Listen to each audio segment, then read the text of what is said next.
Hola, ¿cómo está? Dios le bendiga. Espero que haya tenido un hermoso fin de semana.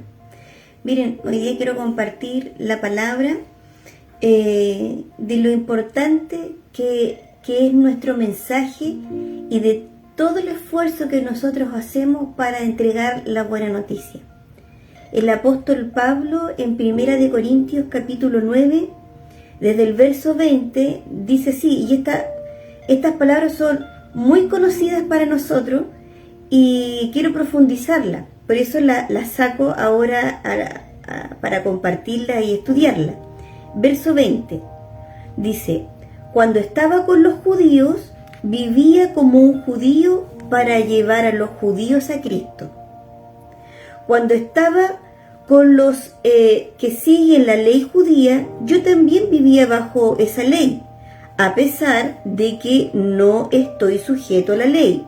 Me sujetaba a ella para poder llevar a Cristo a los que están bajo la ley. Cuando estoy con los gentiles, quienes no siguen la ley judía, yo también vivo independiente de esa ley para poder llevarlos a Cristo. Pero no ignoro la ley de Dios, obedezco la ley de Cristo. Cuando estoy con los que son débiles, me hago débil con ellos, porque deseo llevar a los débiles a Cristo. Si con todos trato de encontrar algo que tengamos en común y hago todo lo posible para salvar a algunos, hago lo que sea para difundir la buena noticia y participar de sus bendiciones. ¿No se dan cuenta de que en una carrera todos corren, pero solo una persona se lleva el premio? Así que corran para ganar. Todos los atletas se entrenan con disciplina, lo hacen para ganar un premio que se desvanecerá, pero nosotros lo hacemos por un premio eterno. Por eso yo corro cada paso con propósito. No solo doy golpes al aire, disciplino mi cuerpo como lo hace un atleta. Lo entreno para que haga lo que debe hacer. De lo contrario, temo que después de predicarle a otros, yo mismo quede descalificado. ¡Qué tremendas palabras! Yo recuerdo hace muchos años atrás, muchos años atrás, cuando pertenecíamos a la red de jóvenes y estábamos ahí el equipo de discípulos de 12 de los pastores de jóvenes, y habían distintas edades. Habían unos de 15, otros de 20, otros de 22, otros de 18. Eran muy diversas las edades. Entonces, cuando se leía esta palabra al judío, al griego, en la juventud, en esa manera tan superficial de entender las escrituras, algunos decían: ya, tú te hacís el de la pobla, ¿ya? Tú te hacís como el villero, el de la pobla, ¿ya? Para que llegaran los de la pobla. Y tú te hacís el pobre, sí, súper pobre, y decían esas cosas. Obviamente el sentido de la palabra no va por ahí. Yo me reía porque yo no era de las más pequeñitas, sino que me reía de la manera como lo entendían. Por eso es tan importante tener un maestro y tener un mentor y tener un pastor que nos enseñe el sentir el espíritu de la palabra. Fíjense bien que acá el apóstol Pablo dice que él hace de todo, pero no olvidando que está bajo la ley de Cristo. O sea, él hace de todo, él empatiza, él se pone en el lugar del otro para difundir la buena noticia. Pero eso no quiere decir que como este grupo de personas hablan con garabato, yo voy a hablar con garabato y voy a ser como ellos para poder ganármelo. Como este grupo todos se tatúan, entonces yo me voy a tatuar para ser como ellos, entonces así yo voy a poder hacer de todo para ganármelo. No quiere decir eso. Eso es una forma, no es el mensaje de fondo. Eso es algo externo, material. No quiere decir eso. Quiere decir que él se pone en el lugar del otro y empatiza, y desde la manera que esa persona piensa, desde ese punto, desde ese nivel de conocimiento que tiene ese prójimo, desde ahí comienza a predicarle el evangelio. Eso es el sentir. ¿Por qué? Porque él lo está haciendo de esta manera, porque es un mandato. Amarás al Señor tu Dios con toda tu mente, corazón y alma, y a tu prójimo como a ti mismo. Entonces uno, cuando se da cuenta que llega a un lugar, uno tiene que aprender a conocer ese lugar, saber cómo se maneja, y de acuerdo de el nivel de conocimiento que tiene, uno va a comenzar por ahí. No es que uno va a llegar a alguien que va a enseñarle matemática a un niño de 6 años y le va a llegar con álgebra. No, va a entrar con un lenguaje de cero. Porque va a comenzar de ahí, porque se va a poner en el lugar de otro, porque el fin último, el objetivo, es que la persona reciba el mensaje. Ahora, cuando nosotros entregamos el mensaje, ¿qué mensaje entregamos? La palabra de Dios. Yo sé que uno ahora está muy, ¿cómo se llama? Dentro del pueblo de Dios está muy común o una corriente, podríamos decirlo así, de no ser religiosos. No hablemos con religiosidad, ¿ya? Para no afectar. Pero eso no quiere decir que si no usamos ciertos términos de una manera, de alguna manera de decirlo, que entre los cristianos nos entendemos, evitando esas palabras que entre los cristianos nos entendemos, eso no quiere decir que yo no le hable con la palabra de Dios. Porque la palabra de Dios es la medicina. La palabra de Dios es la que salva. Porque en ella está el mensaje del Salvador. Y a través de ella van a llegar el conocimiento de Cristo. Porque cuando uno logra ver el reino, es porque ha nacido de la palabra y del Espíritu. Entonces cuando usted diga, vamos a hablar, pero no religiosamente, ¿cierto? Eso no quiere decir que no le hablemos con la palabra de Dios.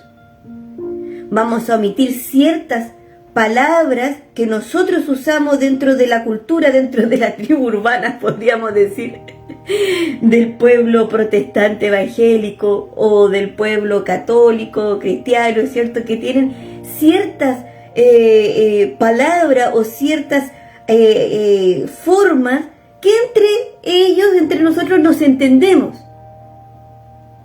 Yo recuerdo una vez que entro a una catedral muy hermosa, que yo encuentro que es muy preciosa arquitectónicamente, y que está en Valdivia, que se llama la iglesia San Francisco, que yo la encuentro muy preciosa. Y me acuerdo que entro ahí y entro a una misa y no entendía nada, porque claro, uno viene de afuera, pero el que entra se sujeta a lo que hay adentro, ¿cierto? No es que uno va a entrar a criticar.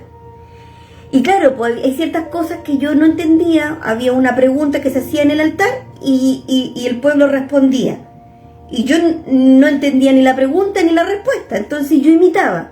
Los que estaban al lado hacían unas crucecitas arriba, aquí abajo, y para allá, para acá. Después se daban vueltas y se tomaban la mano y se decían la paz. Yo no entendía, porque, claro, necesitaba esas escuelas para poder entrar en ese mundo, ¿cierto? Totalmente nuevo. Y eso podríamos llamarlo nosotros, que esas cosas las vamos a omitir, o como en el pueblo evangélico protestante. Alguien entra un nuevo entra a una iglesia protestante y en medio de la oración se va a escuchar hablar a alguien, orar en lenguas. Y de repente alguien va a pasar al altar y le van a orar y se va a caer. Y son cosas que que uno no conoce, o sea, hay que estar dentro para entenderla.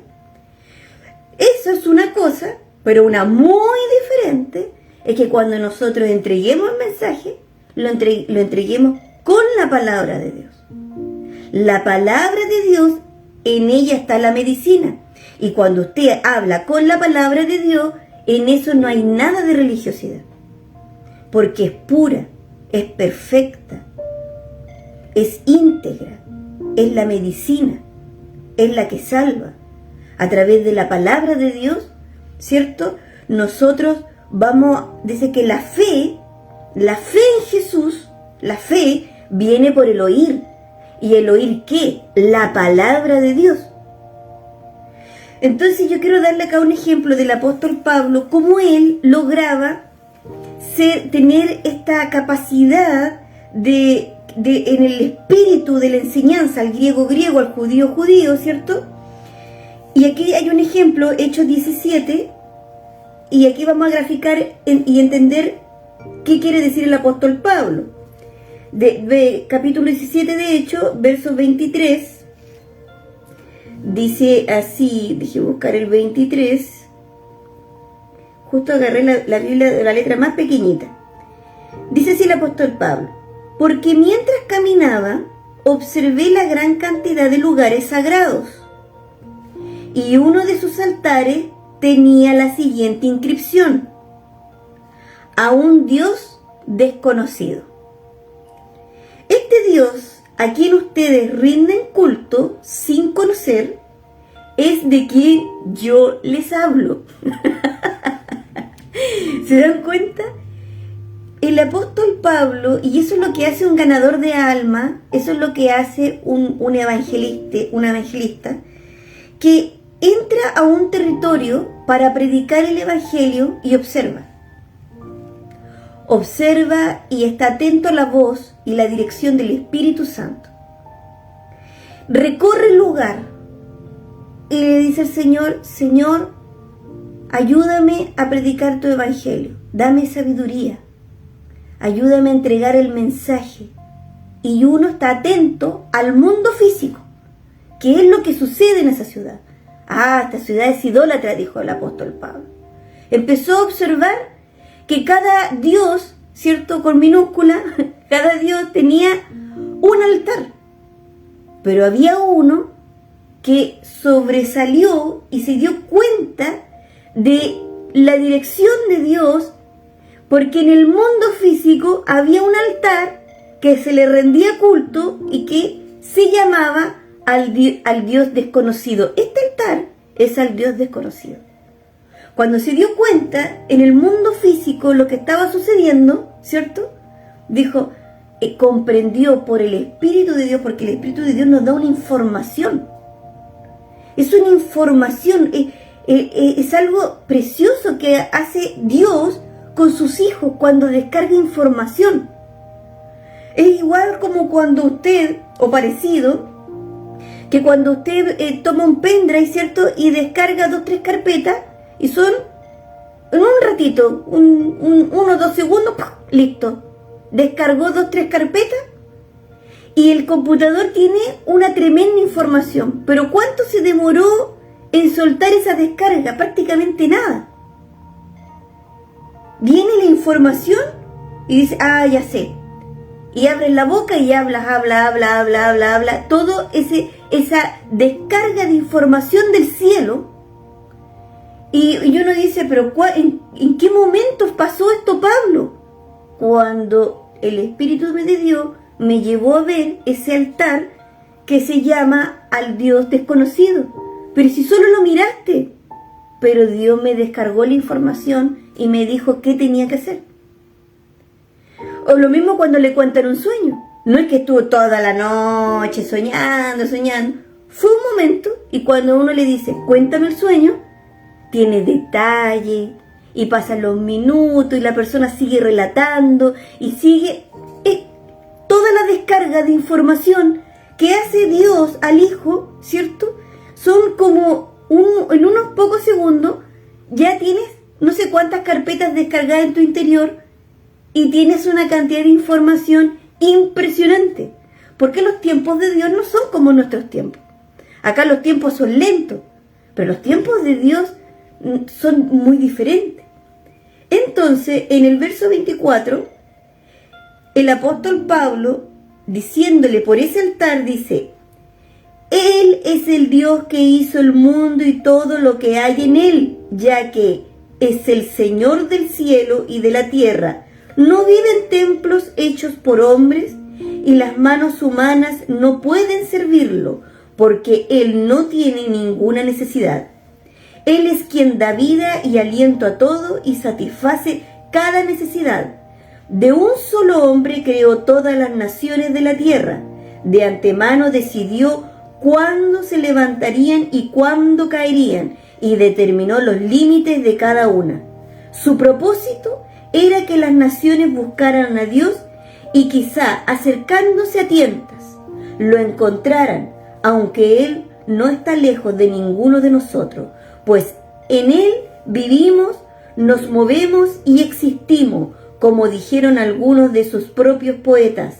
Nosotros somos de su descendencia. Y como esto es cierto, no debemos pensar en Dios como un ídolo diseñado por artesanos y hecho de oro, plata o piedra. En la antigüedad Dios pasó por alto la ignorancia de la gente acerca de estas cosas, pero ahora Él manda que todo el mundo en todas partes se arrepientan de sus pecados y vuelvan a Él, pues Él ha fijado un día para juzgar al mundo con justicia por el hombre que Él ha designado. Y le demostró a todos quién es ese hombre al levantarlo de los muertos.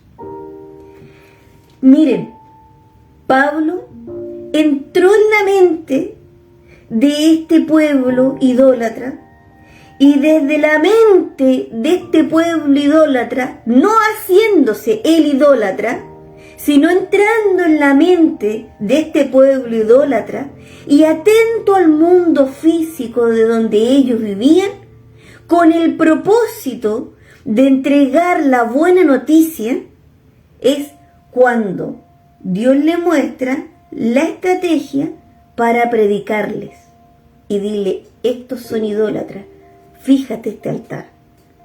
Y él desde ahí, desde el altar del Dios no conocido, entrega el mensaje, la palabra de Dios, sin quitar, sin rebajar, sin disminuir, sin andar pensando: ay, espero que no suene religioso, que Dios es el creador del cielo y la tierra. No, la verdad. Porque solo la verdad es la que nos hace libres. Él dijo la verdad, incluso dijo, y les demostró a todos quién es ese hombre al levantarlo de los muertos. Fíjense bien la reacción. Cuando oyeron a Pablo hablar acerca de la resurrección de los muertos, algunos se rieron con desprecio, pero otros dijeron: queremos oír más sobre este tema más tarde. Con esto terminó el diálogo de Pablo con ellos, pero algunos se unieron a él. ¿Cuántos? Algunos.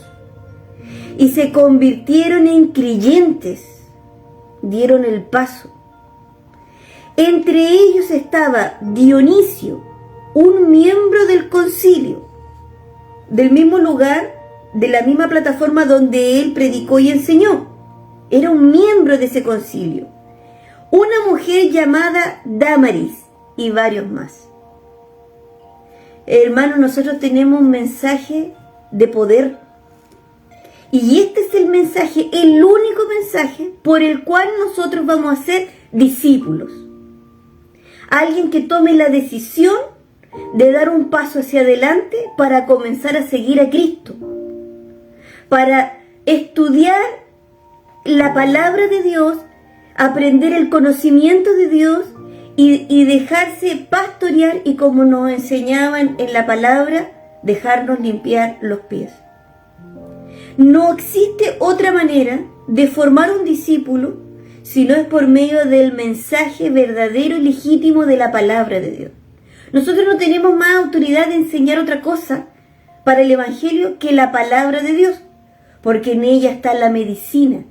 En ella está la clave para que puedan ver el reino. Ahora, ¿todos se van a convertir? No.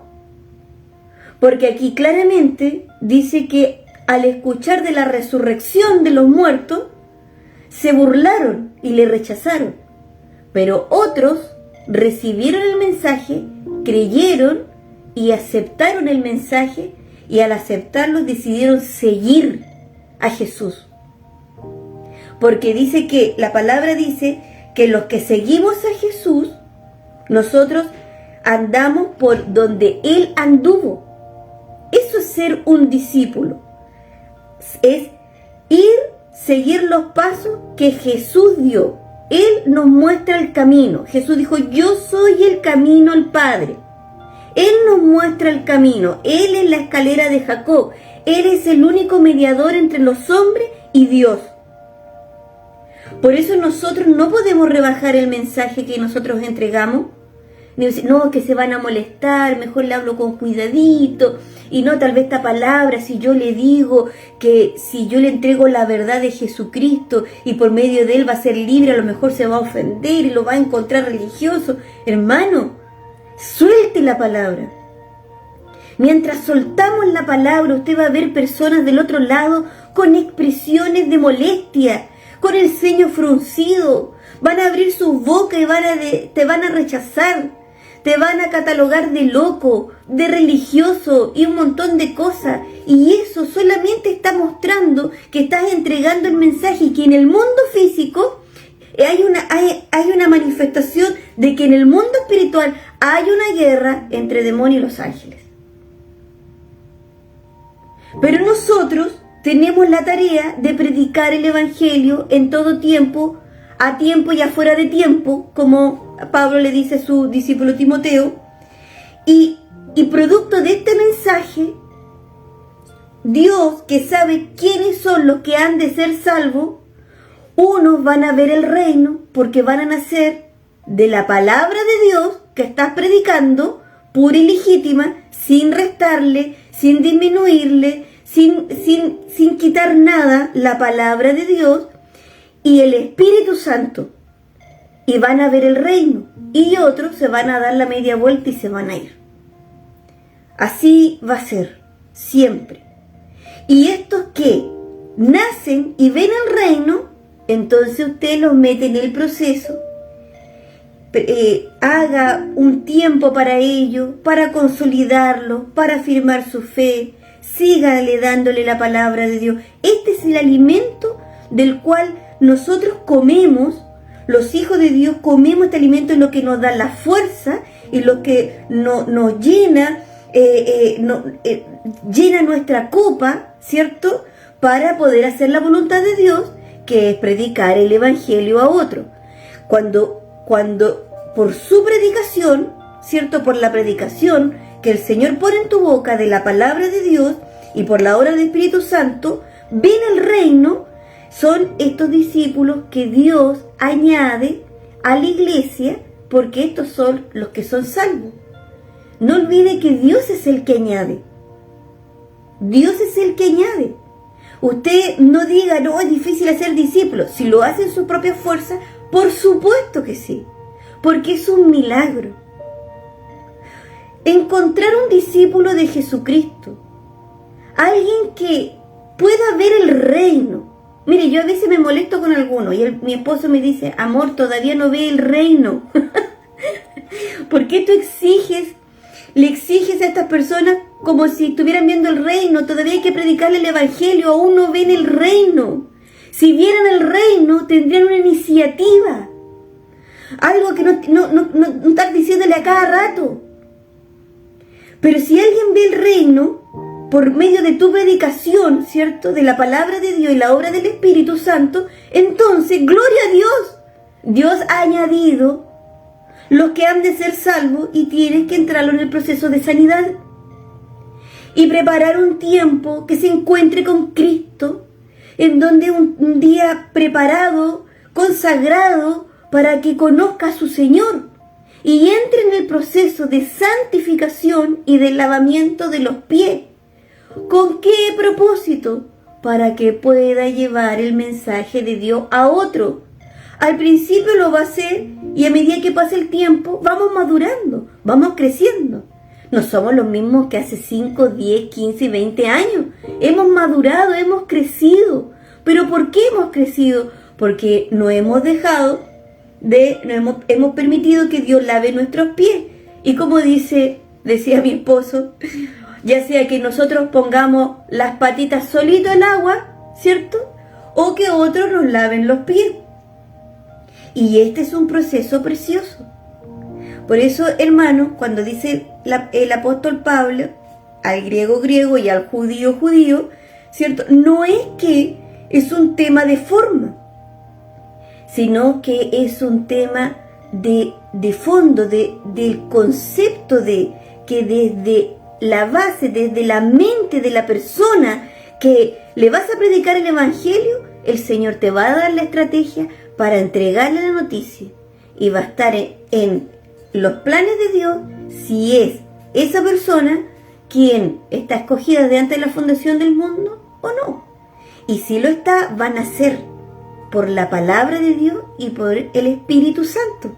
Y si van a ser, gloria a Dios, se ha hecho un discípulo en el cual usted tiene que entrar con él al proceso de santificación y en el proceso de sanidad, ¿cierto? Y de prepararlo para que ese discípulo que dé de gracia lo que ha recibido de gracia. Espero que esta palabra sea de mucha fortaleza y de mucha fe en los corazones y que no se debilite pensando que hacer discípulos es algo muy difícil. Lo es si estamos en nuestra fuerza, pero si comprendemos que Dios es el que añade, entonces usted prepárese un buen alimento, un buen mensaje, una buena predicación, siendo con ese corazón, ¿cierto?, empático, que ama al prójimo, para llegar a ellos, ¿ya? No compartiendo sus pecados, sino que llegar a ellos con la palabra fresca, legítima, sin restarle, sin disminuir, sino que la palabra de Dios es la que permite el nacimiento. Así que eso, hermano, si Dios lo permite, nos vemos en otra ocasión. God bless you. Shalom, Dios abençoe. Y recuerde que Jesús viene pronto. Maranata, hermano.